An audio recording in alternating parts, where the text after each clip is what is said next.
Hello, good evening, and welcome to the Caithness Amateur Dram Antique Society. Tonight I'm going to do another Lost Distillery tasting, and this time we're going to do a Port Dundas, 15-year-old from 2010, from the Un-Chillfiltered collection from Signatory, bottled at 46%. I'll just pour a little measure of this, just how it's sitting in the glass.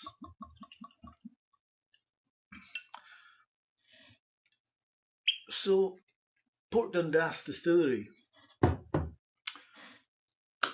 It was a landmark in Glasgow, and I often saw it when I was going to and from Glasgow College of Technology, now Glasgow Caledonian University, back in the late 70s and early 80s.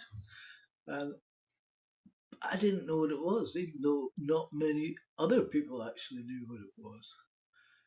It was originally built in 1811 at the highest point in the city, next to the banks of the Forth and Clyde Canal. Another distillery, Cowlairs, started operation soon after, and in 1860 the two sites, by then both with coffee stills installed, they merged, and in 1877 Port Dundas was one of the founding members of the grain distillers conglomerate DCL. With its good transport links and prime location in the city of Glasgow, which had become the blending powerhouse of Scotland, Port Dundas grew in size to become the largest distillery in Scotland. And by 1885, its 3 coffee and 5 pot stills were producing over 2 million gallons a year. And in an approach we today label as innovative, it was using American corn, barley and rye. Its neighbour, Dundas Hill, which itself would be absorbed within the complex in 1902, was at that time the largest pot still distillery in the world. Its 2 wash stills and 10 spirit stills, making both double and triple distilled malt, peated and unpeated. There was a cooperage, housed in the former Dundas Hill building, and a piggery, the swine being fed on draft. And the whole site was topped by a 138-metre brick chimney, for a time the highest of its type in the world. And 2 fires at the start of the 20th century didn't stop it for long, though by the 1970s it was in need of modernisation. At that point, production increased once more, and a dark grains plant was installed. In 2010, however, the year the whisky we're going to taste tonight was distilled. In 2010, its owner Diageo decided to concentrate its grain production at the vastly expanded Cameron Bridge. And although there were offers from rival distillers to buy Port Dundas, they foundered, possibly because of the potential cost of another upgrade. In 2011, production ceased and the site was demolished, and the landmark had gone. Port Dundas is considered a full-bodied, characterful and heavy grain whisky that became a little lighter in the final few years of the distillery. As a classic Diageo distillery, it always contributed significantly to their numerous blends, Haig, Whitehorse and Johnnie Walker amongst them. And they were all supplied with Port Dundas grain whisky. The 3 coffee stills once produced an impressive 39 million litres of whisky per year. Today, the equipment is dismantled and the buildings are torn down. Original bottlings by the owner are extremely rare, but every now and then one or the other of the worthwhile bottlings come from one of the numerous independent bottlers, and this is one such. So this is Port Dundas, 15-year-old, 2010 Un-Chillfiltered collection from Signatory, bottled at 46%. And it joins the Un-Chillfiltered collection, and it was distilled in 2010, bottled in 2026. After 2010, it spent the next 15 years maturing in a selection of first fill sherry hogsheads and first fill bourbon barrels before bottling without colour or chill filtration. And that is stated quite clearly on the bottle, Un-Chill filtered and no added colour. Bottle's nice. Has a little one of these little QR codes that you could get more stuff, information about it. And the Un-Chill Filtered collection, single grain Scotch whisky. So let's see what we have here. I've had a couple of Cadenhead Port Dundas's. I think I've had a Duncan Taylor Port Dundas in the past,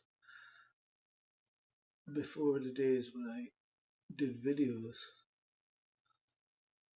And it's got quite a nice viscosity, long legs. Yeah, lovely long legs.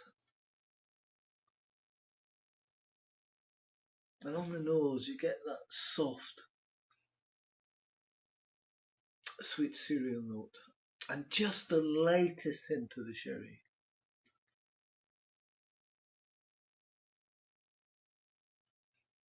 There's just fruitiness and woodiness.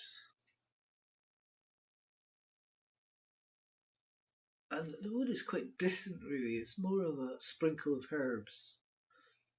There's some oak spices, dried fruits, grapes, cereals, herbs, toffee and nuts. The red fruits are there, but they're very much in the background. There's a lot of honey and nuts. And then more woody notes. And the grains. And it's more herbs than spices. It's very gentle and easy on the senses. It's very clean. I'm not getting any alcohol sting at all. We'll try the mouth.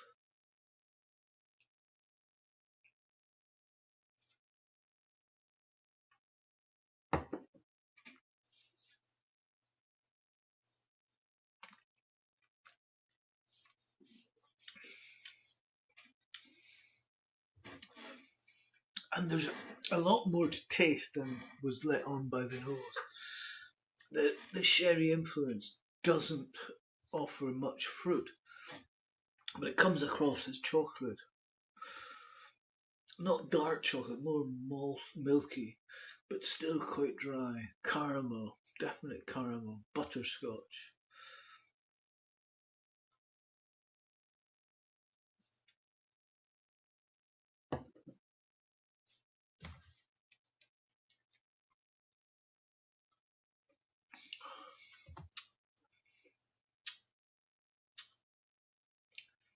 It's got solid and clean peppery spice, builds up from midway, leading into the finish. And for a young grain, this is quite impressive.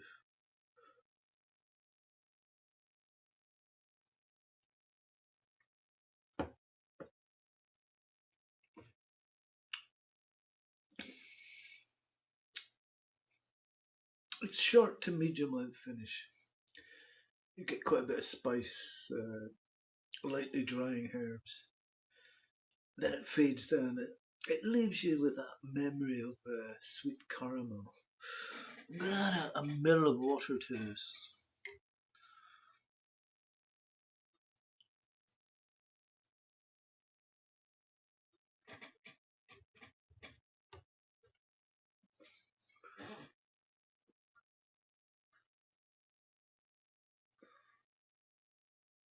Not an awful lot of Signatory going on here.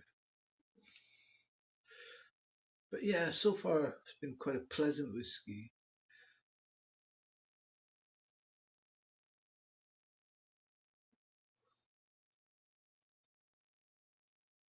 And it's very light as expected. On the nose, it's almost silent when you add butter.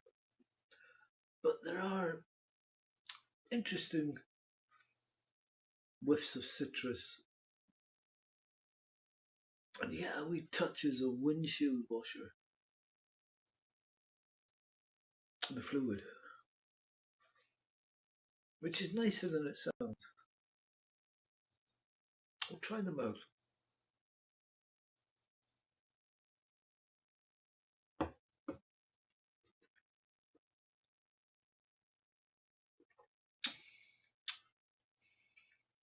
It's like a light rum, coconut and vanilla. It's quite thin bodied. I don't think the distiller has much to tell us, but in a way, that's kind of pleasant.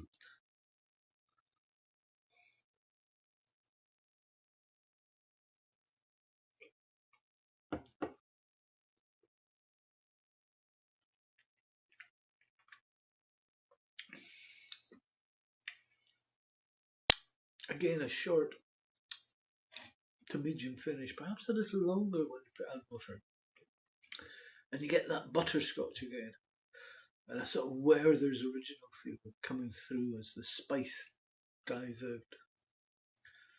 So the balance between the spirit and the first spill sherry hogsheads and bourbon barrels is nice. It does lack a bit of depth and complexity, but that is what I would expect of a young grain. It's one of the lightest spirits I've ever tried. Thank you for listening.